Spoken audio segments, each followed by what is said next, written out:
G'day everyone, welcome to Simple Home Brew.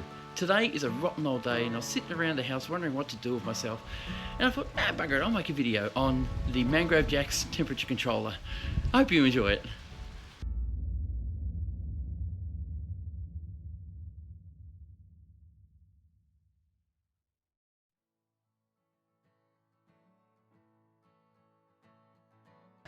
So I purchased this Mangrove Jacks a year or so ago to be able to control the temperature of my fermentation. So the biggest thing I found was it worked really well, but it was very inaccurate. It was like 10 or 20 degrees out. I think it was about 10 degrees out, and I could not for the life of me figure out why.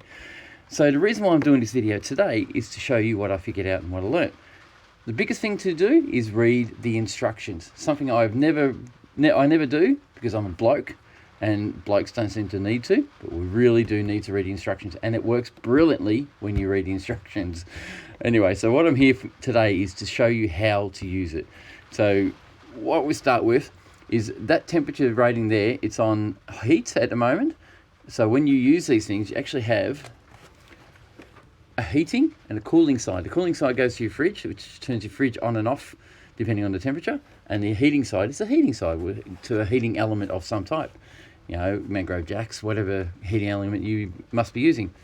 So what that does is actually keep the temperature at what I want it to be at 21 degrees, but it's too cold in here to keep up with that. So all I'm here today is to tell you how I set it up. Today, basically, you go into your setup mode. When you press and hold the S button, setup lights up, and you're in function 1. And function 1 is your temperature setup. Then if you go up on the arrow, you get to function 2. So function 2 is your hysteresis setting. So it's set factory setting at 0.5 degrees Celsius. What that means is, what I gather, is that your temperature will go up to, so it's 0.5, your temperature will go up to a 0.5 above your temperature you set it at, and then it will trigger the unit to turn off or turn on, depending on which way you're going past your temperature settings.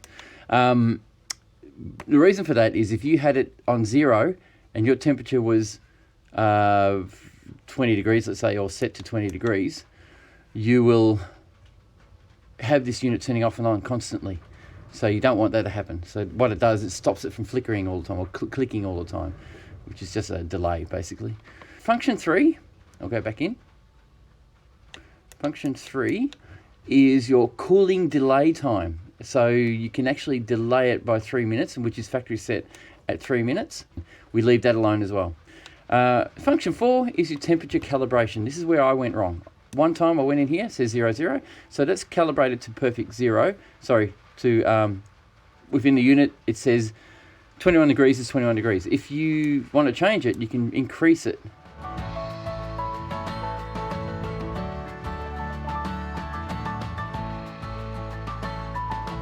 So you want to keep that at 0. When you do change all these settings, if you don't press this power button, it doesn't save. So wait until it goes back to screen. So we'll recap. Your starting temperature, this is what the probe is reading right now. It's 19.4 degrees in my fermenter. It is 6 degrees outside or in my shed at the moment, so it is doing its job. Function 1, or go into settings mode by pressing the settings button and holding it down for 3 seconds. Function 1 is your temperature settings. Function 2 is your hysteresis, which just means not much, which you don't touch. Function 3 is your delay time for the compressor for your computer, for your fridge.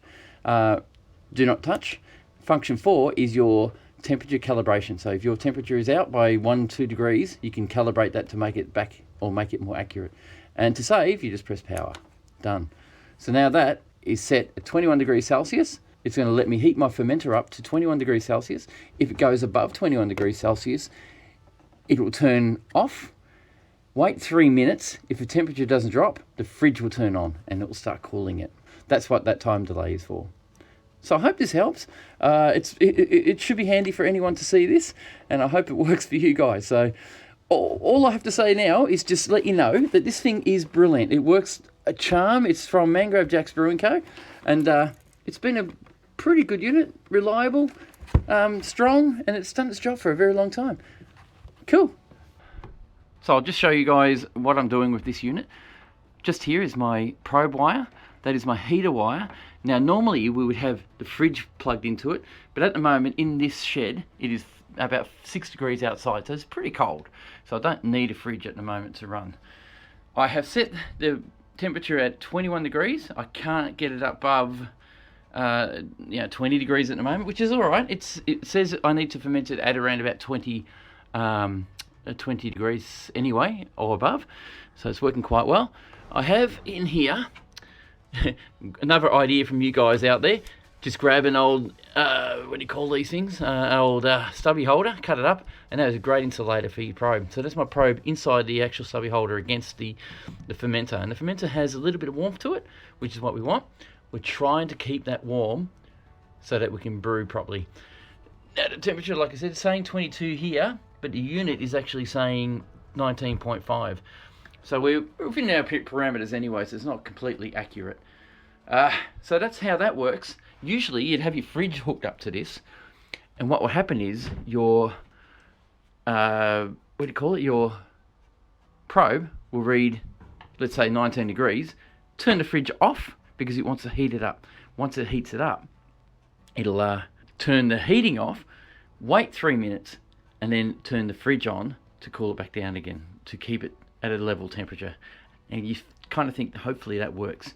So, and it does. This is great for lagers and things like that as well. So hopefully you get something out of this, guys. Thank you very much for watching. Thanks for subscribing. We'll see you in the next one. Cheers.